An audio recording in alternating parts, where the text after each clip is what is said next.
Mean राशिर बंधुगण सतर्क रुहंतु। गत 13 वर्ष धरी 2 जन महिला विशेषकर जो माने एही नाम रखिछंती आपणक घरे तांत्रिक पूजार्चना करुछंती।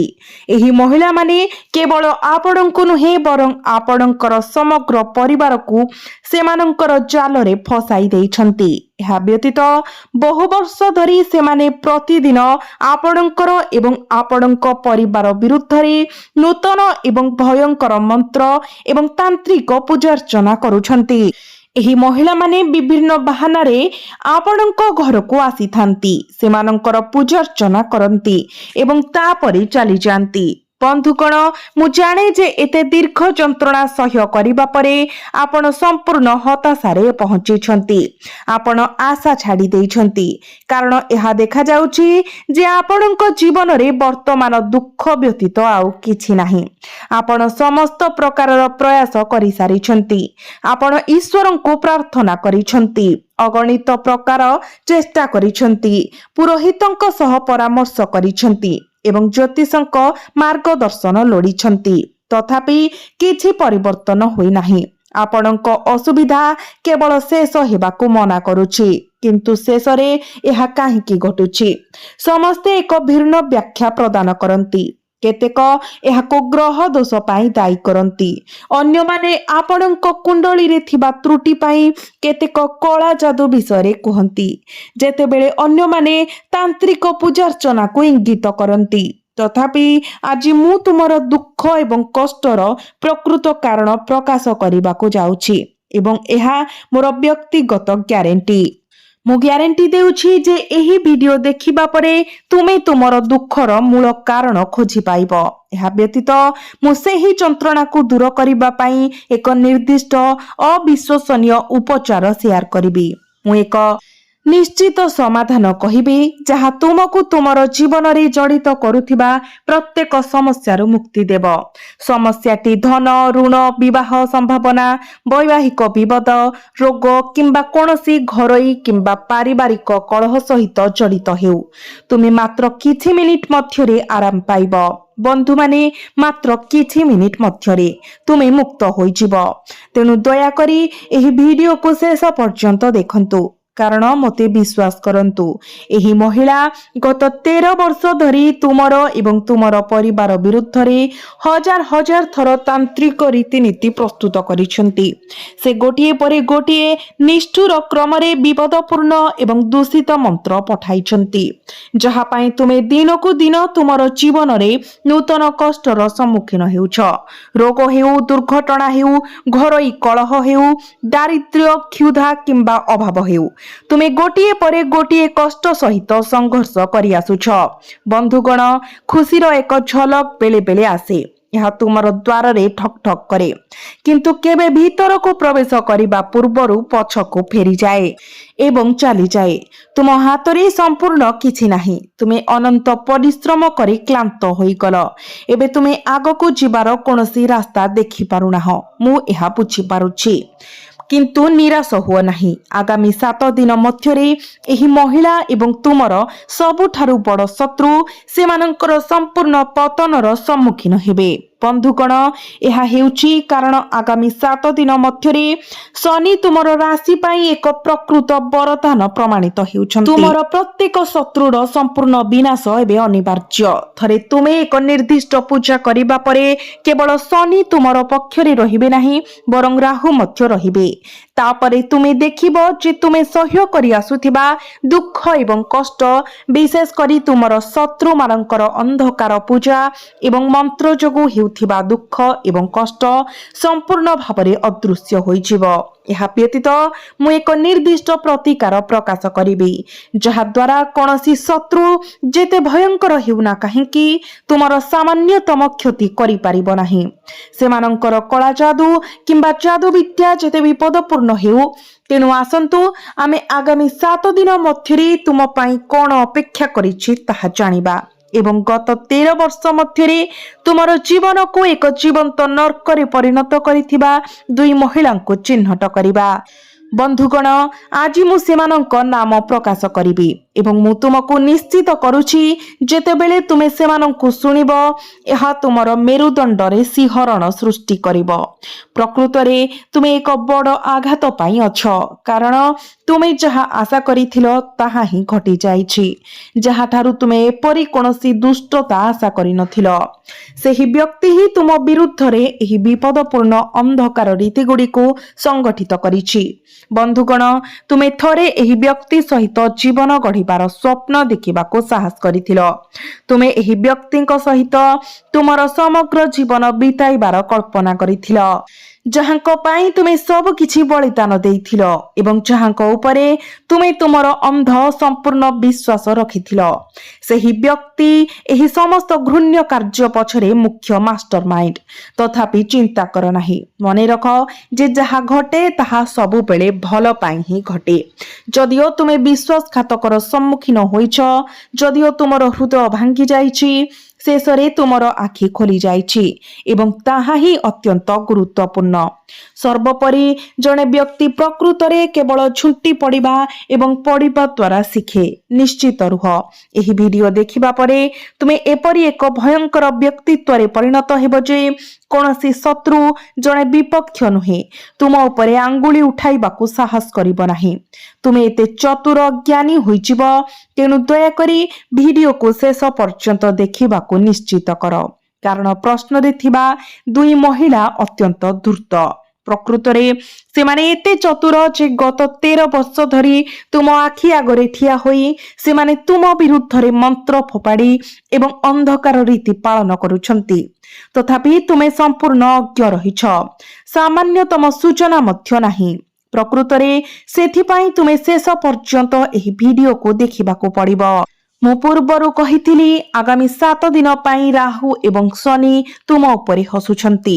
ଫଳସ୍ୱରୂପ ତୁମ ଜୀବନରେ ବଡ଼ ବଡ଼ ପରିବର୍ତ୍ତନ ଏବଂ ନାଟକୀୟ ପରିବର୍ତ୍ତନ ହେବାକୁ ଯାଉଛି। ଖୁସି ନିଶ୍ଚିତ ଭାବରେ ଆପଣଙ୍କ ପାଖକୁ ଆସିବ। ତଥାପି କଥା ଅନୁସାରେ ଯେତେବେଳେ ବି ଖୁସି ଆସେ, ଛୋଟ ଛୋଟ ଦୁଃଖ ପ୍ରାୟତଃ ପଛରେ ପଡ଼ିଥାଏ। ଦୁଃଖ ଜୀବନର ଏକ ଅନ୍ତର୍ନିହିତ ଅଂଶ, ଆନନ୍ଦ ଏବଂ ଯନ୍ତ୍ରଣାର ସନ୍ତୁଳନ। ତଥାପି ଏହି ଦୁଃଖରୁ ନିଜକୁ ରକ୍ଷା କରିବା ଆପଣଙ୍କ କର୍ତ୍ତବ୍ୟ। ଏହା ଦେଖନ୍ତୁ, ଯେତେବେଳେ ରାହୁ ଖୁସି ହୁଅନ୍ତି, ସେ ତାଙ୍କର ଦାନଶୀଳତାର କୌଣସି ସୀମା ରଖନ୍ତି ନାହିଁ। ସେ କେତେ ଦେଉଛନ୍ତି କିମ୍ବା କେତେ ଅଧିକ ଦେବାକୁ ଚାହାନ୍ତି ତାହା ହିସାବ କରିବାକୁ ସେ ବନ୍ଦ କରନ୍ତି ନାହିଁ। ଯେତେବେଳେ ରାହୁ ଜଣେ ବ୍ୟକ୍ତିକୁ ଅନୁଗ୍ରହର ସହିତ ଦେଖନ୍ତି, ସେ ସେମାନଙ୍କୁ ପ୍ରଚୁର ପରିମାଣରେ ଦାନ କରନ୍ତି, ଯାହାଦ୍ୱାରା ଜଣେ ବ୍ୟକ୍ତି ଜଣେ ନିଃସହାୟ ଭିକାରୀରୁ ରାଜା ହୋଇପାରିବେ। ଏହା ସତ୍ୟ। ଆପଣ ହୁଏତ ଏପରି ଘଟଣା ଦେଖିଥିବେ ଯେଉଁଠାରେ ଜଣେ ବ୍ୟକ୍ତି ଥରେ ସମ୍ପୂର୍ଣ୍ଣ ଗରିବ ଏବଂ ଦରିଦ୍ର ଥିଲେ, କିନ୍ତୁ ହଠାତ୍ ସେମାନଙ୍କର ଭାଗ୍ୟ ଏତେ ନାଟକୀୟ ଭାବରେ ବଦଳିଗଲା ଯେ ସେମାନଙ୍କର ଜୀବନ ଏକ ଧନୀ କୋଟିପତିରେ ପରିଣତ ହୋଇଗଲା। ତେଣୁ ଆଜି ମୁଁ ଆପଣଙ୍କ ସହିତ ରାହୁ ସହ ଜଡ଼ିତ ଏକ ନିର୍ଦ୍ଦିଷ୍ଟ ପ୍ରତିକାର କହିବାକୁ ଚାହୁଁଛି। ଏହା ବ୍ୟତୀତ ରାହୁ ବର୍ତ୍ତମାନ ଏକ ମଙ୍ଗଳମୟ ମନୋଭାବରେ ଥିବାରୁ ମୁଁ ଆପଣଙ୍କୁ ଆଗାମୀ 7 ଦିନ ବିଷୟରେ ସୂଚନା ମଧ୍ୟ ପ୍ରଦାନ କରିବି, ଯେଉଁ ସମୟରେ ଆପଣଙ୍କର ସ୍ୱାସ୍ଥ୍ୟରେ ଏକ ବଡ଼ ପରିବର୍ତ୍ତନ ଘଟିବ।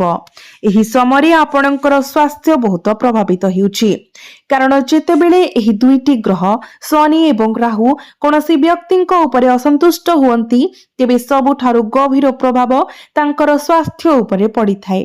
ଆପଣ ଦେଖିବେ, ଆପଣଙ୍କ ଚାରିପାଖରେ ଲୁଚି ରହିଥିବା ନକାରାତ୍ମକ ଶକ୍ତି ଆପଣଙ୍କୁ ଭିତରେ ଦୁର୍ବଳ କରିବାକୁ ଚେଷ୍ଟା କରେ, ବିଶେଷ କରି ଆପଣଙ୍କୁ ଶନି ଏବଂ ରାହୁଙ୍କ ଆଶୀର୍ବାଦ ପାଇବାରୁ ବାଧା ଦେବା ପାଇଁ।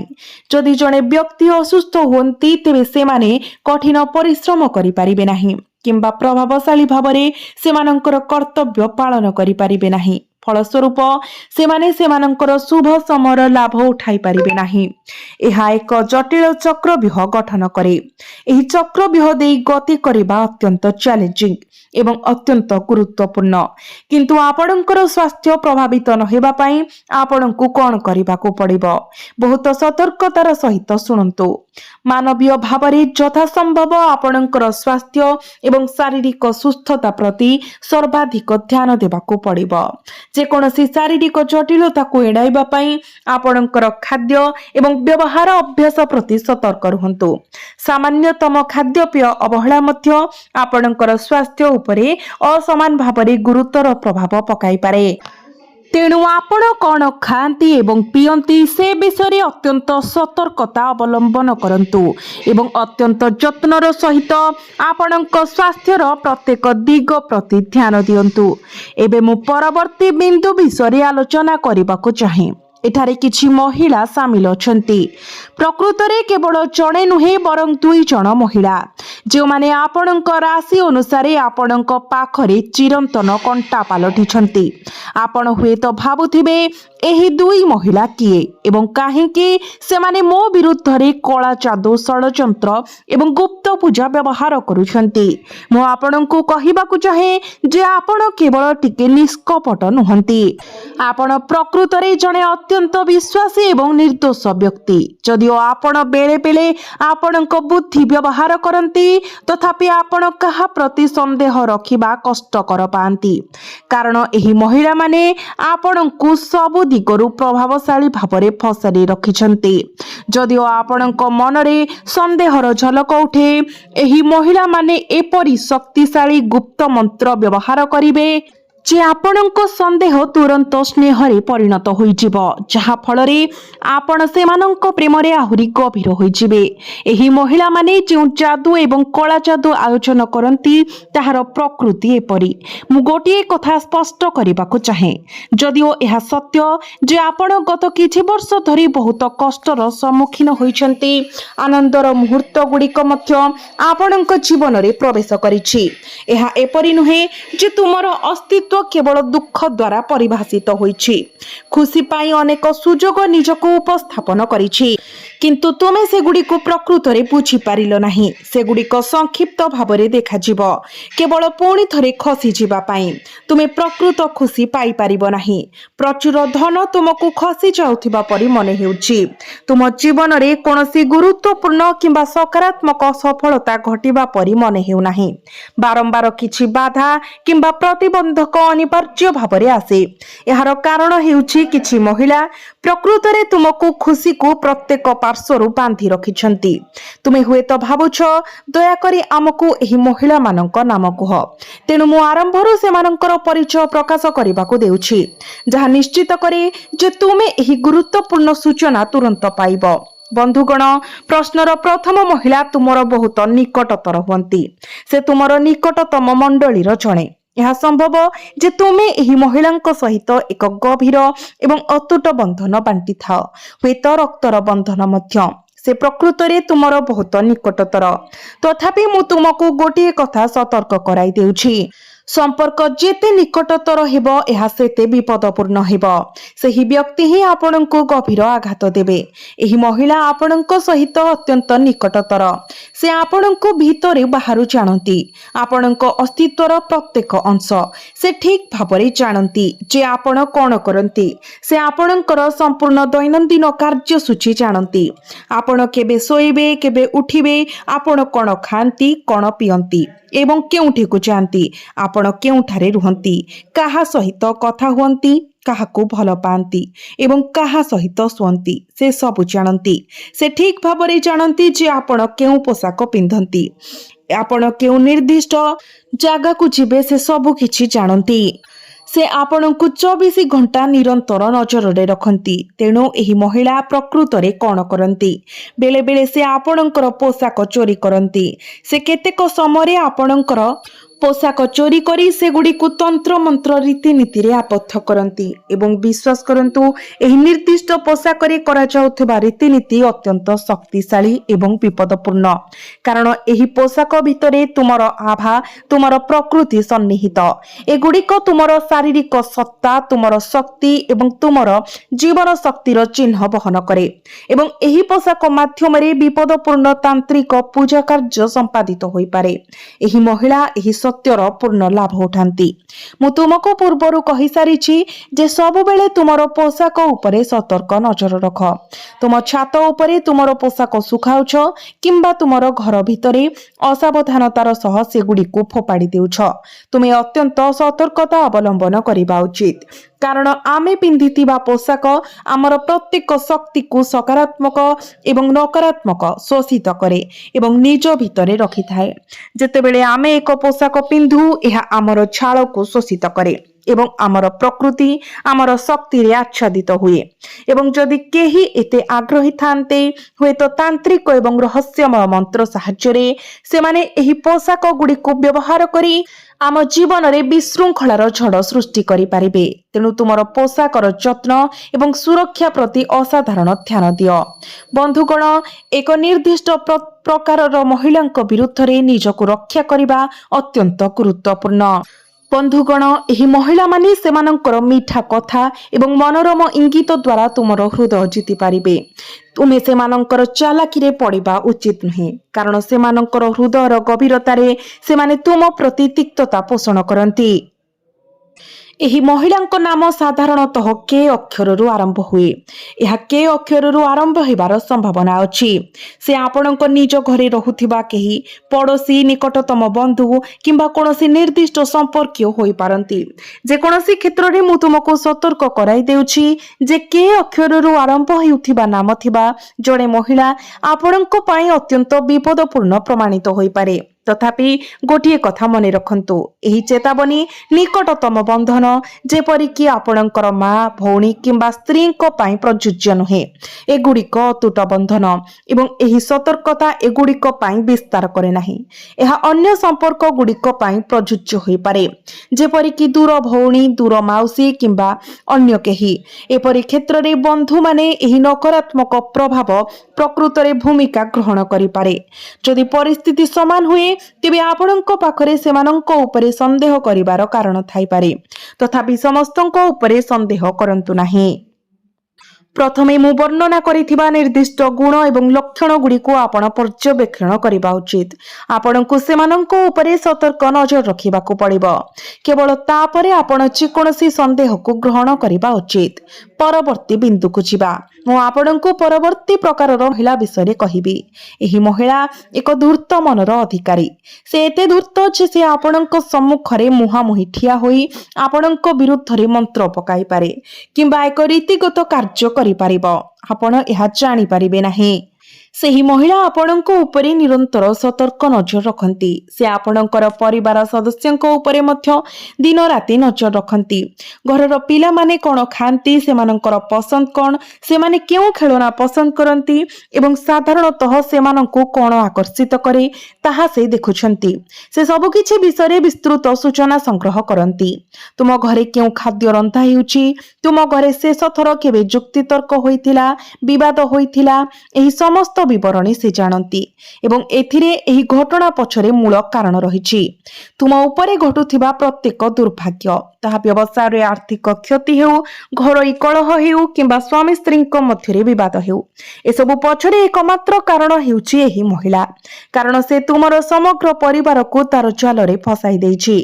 ଯେତେବେଳେ ମୁଁ କହେ ଯେ ଏହି ମହିଳା ତୁମର ଦୁଃଖର ମୁଖ୍ୟ ଉତ୍ସ ଏବଂ ତାଙ୍କର ନାମ ଆର୍ ଅକ୍ଷର, ତୁମେ ସତର୍କ ରହିବା ଉଚିତ ଏବଂ ଏହି ଆକ୍ଷରିକ ବହନ କରୁଥିବା ଯେକୌଣସି ବ୍ୟକ୍ତିଙ୍କ ଠାରୁ ଦୂରେଇ ରହିବା ଉଚିତ।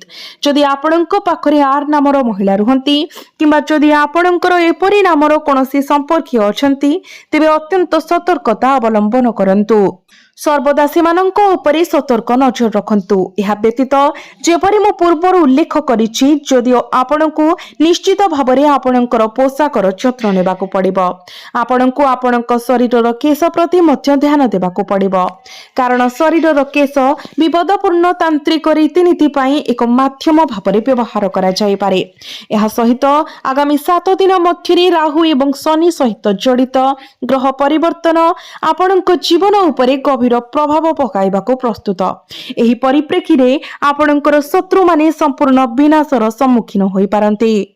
ତେବେ ମୁଁ ଆପଣଙ୍କ ସହିତ ଏକ ନିର୍ଦ୍ଦିଷ୍ଟ ପ୍ରତିକାର ବାଣ୍ଟିବାକୁ ଯାଉଛି। ଥରେ ଆପଣ ଏହି ଉପାୟ କରିବା ପରେ ଆପଣଙ୍କର ଶତ୍ରୁମାନଙ୍କର ସମ୍ପୂର୍ଣ୍ଣ ବିନାଶ ହେବା ସୁନିଶ୍ଚିତ। ଭଗବାନ ବଜରଙ୍ଗବାଲି ସ୍ୱୟଂ ଆପଣଙ୍କ ଶତ୍ରୁମାନଙ୍କୁ ଭାଙ୍ଗି ପକାଇବା ପାଇଁ ହସ୍ତକ୍ଷେପ କରିବେ, ସେମାନଙ୍କୁ ମୂଳରୁ ନିପାତ କରିବେ।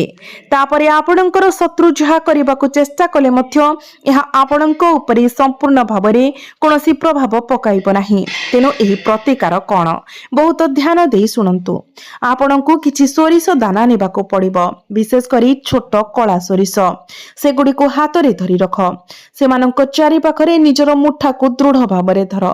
ଯେତେବେଳେ ତୁମର ମୁଠା ବନ୍ଦ ରଖିବ, ତୁମର ଶତ୍ରୁଙ୍କର ପରିଚୟ ଜାଣିଛ କି ନାହିଁ, ସେମାନଙ୍କ ଉପରେ ତୁମର ଚିନ୍ତାଧାରା କେନ୍ଦ୍ରିତ କର। ଯେକୌଣସି ବ୍ୟକ୍ତିଙ୍କୁ ଚିହ୍ନଟ କର, ପୁରୁଷ ହେଉ କି ମହିଳା, ଯାହାକୁ ତୁମେ ସନ୍ଦେହ କରୁଛ ଯେ ତୁମର ସେ ଶତ୍ରୁ ହୋଇପାରେ। ଥରେ ତୁମେ ସେମାନଙ୍କ ଉପରେ ତୁମର ଚିନ୍ତାଧାରା କେନ୍ଦ୍ରିତ କରିସାରିଲ, କିଛି ସୋରିଷ ଦାନା ନେଇ ତୁମର ମୁଣ୍ଡ ଉପରେ ରଖ। ସେଗୁଡ଼ିକୁ ସେଠାରେ ଧରି ରଖିବା ସମୟରେ ଭଗବାନ ହନୁମାନଙ୍କ ଉଦ୍ଦେଶ୍ୟରେ ଉତ୍ସର୍ଗୀକୃତ ମନ୍ତ୍ର ଜପ କର। ଓମ୍ ହମ୍ ହନୁମତି ନମଃ। ଏହି ମନ୍ତ୍ରକୁ 11 ଥର ଜପ କର। ତାପରେ ସୋରିଷ ଦାନାଗୁଡ଼ିକୁ ଏକ ଜଳନ୍ତା ଅଗ୍ନିରେ ପକାଅ। ତାହା ତୁମର ରୋଷେଇ ଘର ଗ୍ୟାସ୍ ଚୁଲିର ଶିଖା ହେଉ କିମ୍ବା ଏହି ଉଦ୍ଦେଶ୍ୟରେ ତୁମେ ବିଶେଷ ଭାବରେ ଜାଳିଥିବା ନିଆଁ ହେଉ, ନିଶ୍ଚିତ କର ଯେ ସୋରିଷ ଦାନା ସମ୍ପୂର୍ଣ୍ଣ ଭାବରେ ଅଗ୍ନି ଦ୍ୱାରା ନଷ୍ଟ ହୋଇଗଲା। ସେଗୁଡ଼ିକ ପୋଡ଼ି ପାଉଁଶ ହୋଇଯିବ। ଏହି ଉପାୟ କରିବା ପରେ ତୁମର ଶତ୍ରୁ ସମ୍ପୂର୍ଣ୍ଣ ନିଷ୍କ୍ରିୟ ହୋଇଯିବ। ସେମାନେ ଯେତେ ଚେଷ୍ଟା କଲେ ମଧ୍ୟ, ଯେତେ ଶକ୍ତିଶାଳୀ କିମ୍ବା ବିପଦପୂର୍ଣ୍ଣ କଳା ଯାଦୁ ବ୍ୟବହାର କଲେ ମଧ୍ୟ ଏହା ଆଉ ଆପଣଙ୍କ ଉପରେ କୌଣସି ପ୍ରଭାବ ପକାଇ ପାରିବ ନାହିଁ, କାରଣ ଆପଣଙ୍କ ଚାରିପାଖରେ ଏକ ସୁରକ୍ଷା କବଚ ସ୍ଥାପନ କରାଯାଇଛି। ଆପଣ ପ୍ରତି 15 ଦିନରେ କିମ୍ବା ମାସରେ ଥରେ ଏହି ଉପାୟ ପୁନରାବୃତ୍ତି କରିପାରିବେ। ଯଦି ଆପଣ ଏହା କରିବାକୁ ଚାହାନ୍ତି, ଏହି ଉପାୟ ପୁନରାବୃତ୍ତି କରି ଆପଣ ସମସ୍ତ ପ୍ରକାରର ନକାରାତ୍ମକ ଶକ୍ତିରୁ ମୁକ୍ତି ପାଇବେ। ସେଗୁଡ଼ିକ ତନ୍ତ୍ର ମନ୍ତ୍ର ପୂଜା କିମ୍ବା ଶ୍ମଶାନ ପୂଜା ହେଉ। ଏହା ବ୍ୟତୀତ ଆପଣ ଆପଣଙ୍କ ଘରକୁ ସୁରକ୍ଷା ଦେବା ପାଇଁ ମଧ୍ୟ ଏହି ସମାନ ପୂଜା କରିପାରିବେ। କେତେକ ସମୟରେ ଶତ୍ରୁମାନେ ନିଜର ବାସସ୍ଥାନ ମଧ୍ୟରେ ମନ୍ତ୍ର କରନ୍ତି କିମ୍ବା କଳା ଯାଦୁ ଅଭ୍ୟାସ କରନ୍ତି। ତେଣୁ ଆପଣଙ୍କୁ କ'ଣ କରିବାକୁ ପଡ଼ିବ? ରାତିରେ ଆପଣଙ୍କ ଘରର ମୁଖ୍ୟ ହଲ୍ର ଠିକ୍ ମଧ୍ୟ ଭାଗରେ ଅଳ୍ପ ପରିମାଣର ସୋରିଷ ରଖନ୍ତୁ। ସୋରିଷ ସ୍ଥାନରେ ଆପଣ ସେଠାରେ ଛାଡ଼ି ଦିଅନ୍ତୁ ଏବଂ ସେମାନଙ୍କ ଉପରେ ସିଧାସଳଖ ଏକ ତେଲର ଦୀପ ଲଗାନ୍ତୁ। ଦୀପକୁ ଉଜ୍ଜ୍ୱଳ ଝଳିବାକୁ ଦିଅନ୍ତୁ। 15ରୁ 20 ମିନିଟ୍ ପରେ ତେଲ ଦୀପ ସ୍ୱାଭାବିକ ଭାବରେ ଲିଭିଗଲେ ଏହାକୁ ବାହାର କରିଦିଅନ୍ତୁ। ତାପରେ ସୋରିଷ ଦାନାକୁ ହାତରେ ସଂଗ୍ରହ କରନ୍ତୁ। ପ୍ରଭୁ ହନୁମାନଙ୍କ ଉପରେ ଉଲ୍ଲିଖିତ ମନ୍ତ୍ର ଜପ କରନ୍ତୁ ଏବଂ ତୁରନ୍ତ ବିହନ ଗୁଡ଼ିକୁ ଅଗ୍ନିରେ ପକାନ୍ତୁ। କେବଳ ଏତିକି କରିବା ଦ୍ୱାରା ଆପଣଙ୍କ ଘରୁ ସମସ୍ତ ଅନ୍ଧକାର ଏବଂ ନକାରାତ୍ମକ ଶକ୍ତି ଦୂର ହୋଇଯିବ। ଆପଣ ସମସ୍ତ ପ୍ରକାରର ଦୂଷିତତାରୁ ମୁକ୍ତ ହେବେ। ତେଣୁ ବନ୍ଧୁଗଣ, ଏହି ଶକ୍ତିଶାଳୀ ପ୍ରତିକାର ନିଶ୍ଚିତ କରନ୍ତୁ।